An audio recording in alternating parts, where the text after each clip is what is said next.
घरामध्ये अन्नाचा घास खाऊ वाटत नाही, भांड्याला हात लावू वाटत नाही, पाणी पिऊ वाटत नाही, अशी परिस्थिती सध्या निर्माण झालेली आहे. जर कोणाला एखाद्या अधिकाऱ्याला बघायचं असेल तर त्यांनी प्रत्यक्षात हातात पाणी घेऊन बघावं होते आणि हाताचा वास नाही आला तर तुम्हाला रोडवरच आहे आणि 12 महिने ते पाणी वाहत आहे.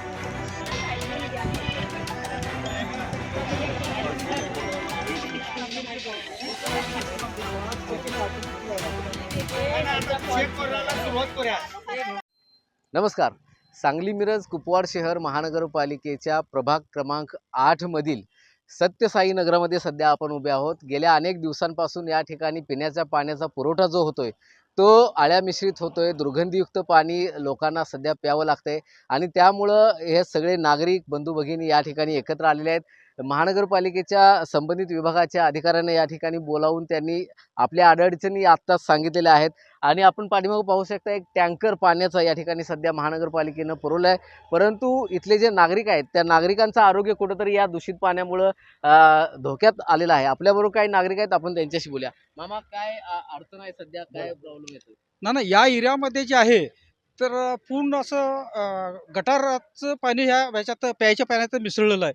त्यामुळे त्याचा भयंकर वास वगैरे येतो. या आरोग्याच्या दृष्टीनं सगळ्यांना हे चांगलं नाही आहे. त्यामुळे मी नगरपालिकेचा धिक्कारच करतोय. काय मागणी काय तुमची? मागणी म्हणजे पाणी व्यवस्थित स्वच्छ आम्हाला पाणी मिळावं हीच आमची मागणी. योग्य. काय सांगाल, काय अडचण आहे सध्या? आता आरोग्याच्या दृष्टीने हे फार घातक आहे. लहान लहान मुलं आहेत कॉलनीमध्ये, एक 4-5 त्यांच्या तब्येतीचं तक्रार येऊ शकते, जीवाला बेतण्याची शक्यता आहे. त्यामुळे लवकरात लवकर हे व्हावं. आता पाणी जे येते ते कसं घाण आहे, गढूळ आहे, आणि त्याचा वास पण येतोय. अगदी नळ सोडला तर घरात बसवत नाही, पूर्ण घरात त्याचा दुर्गंध दरवळतोय. काय सांगाल कशा पाण्यामध्ये टॉयलेट सारखा असा वास येतोय, भयंकर दुर्गंध येते. ड्रेनेजचं पाणी संपूर्णपणे पाण्यात मिक्स झालेलं आहे. आम्ही 8 दिवस झाले पाणी बाहेरचं आणून पितोय. आमच्या घरात छोटे छोटे बाळ आहेत, बाहेरचं पाणी आणून त्यांना आंघोळ वगैरे घालतोय. सगळ्यांच्या जीवाशी हे एक प्रकारचं खेळ चाललेला आहे. किती दिवसांपासून ही समस्या एक 5-6 दिवस 8 दिवस होत आले, आता आठवडा झाला. आठवडा झाला. आता काय आता महापालिकेचे कर्मचारी आले होते, त्यांनी काय सांगितलं? त्यांनी जस्ट लगेच त्यांनी ॲक्शन घ्यावं. जो ते आहे ते निलावट लावून त्याचं सूक्ष्म लावावं कामाचं. आता काय महापालिका काय पिण्याचं पाणी तुम्हाला कशा तऱ्हेचं देते आणि आता टँकरने पाणी पुरवठा होतोय?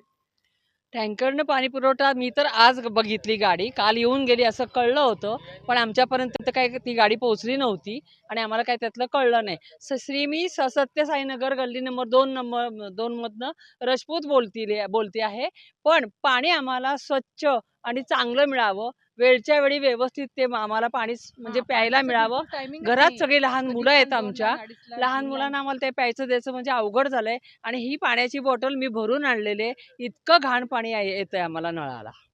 आता महापालिकेकडे कशा तऱ्हेची मागणी तुम्ही करताय, काय इशारा देताय? महापालिकेने सगळ्यांनी मिळून एकत्र येऊन पाणी स्वच्छ मिळावं म्हणून हेच उद्दिष्ट ठेवून सगळ्यांशी बोलावं. आपल्याबरोबर महानगरपालिकेच्या या प्रभागाच्या विद्यमान नगरसेविक आहेत, आपण त्यांच्याशी बोलूया. काय नक्की उपाययोजना या संदर्भामध्ये करणार? नमस्कार, मीनाक्षी सदाशिव पाटील प्रभाग क्रमांक 8 मधून बोलते. सत्यसाई नगर प्रभाग क्रमांक 2.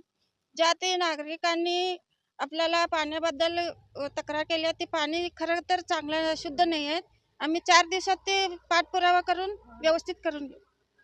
या संदर्भात तुम्ही काय पाणी पुरवठा विभागाशी बोललाय, काय झालं? पाणी पुरवठाचा विभागाशी बोलले, 2 दिवसात करून देतो म्हणे.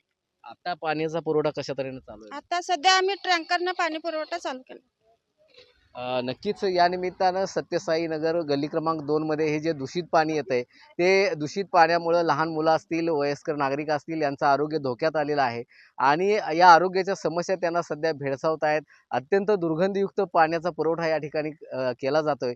पण लवकरात लवकर या संदर्भामध्ये महानगरपालिका प्रशासनाच्या पाणीपुरवठा विभागानं लक्ष घालून ही जी समस्या आहे ती ताबडतोब दूर करावी, अशा तऱ्हेची मागणी इथल्या स्थानिक नागरिकांनी व्यक्त केलेली आहे. त्याचबरोबर इथल्या ज्या नगरसेविका आहे मीनाक्षी पाटील, त्यांनीही येत्या 2-4 दिवसांमध्ये ही समस्या लोकांची पूर्णपणे काढून टाकू, त्या समस्येचं निराकरण करू, अशा तऱ्हेचं आश्वासन दिलेलं आहे. सध्या या ठिकाणी महानगरपालिका प्रशासनाच्या वतीनं पिण्याच्या पाण्यासाठी टँकरचा पाणी पुरवठा या ठिकाणी केला जातोय. मोहन राजमाने, नवराष्ट्र न्यूज, सांगली.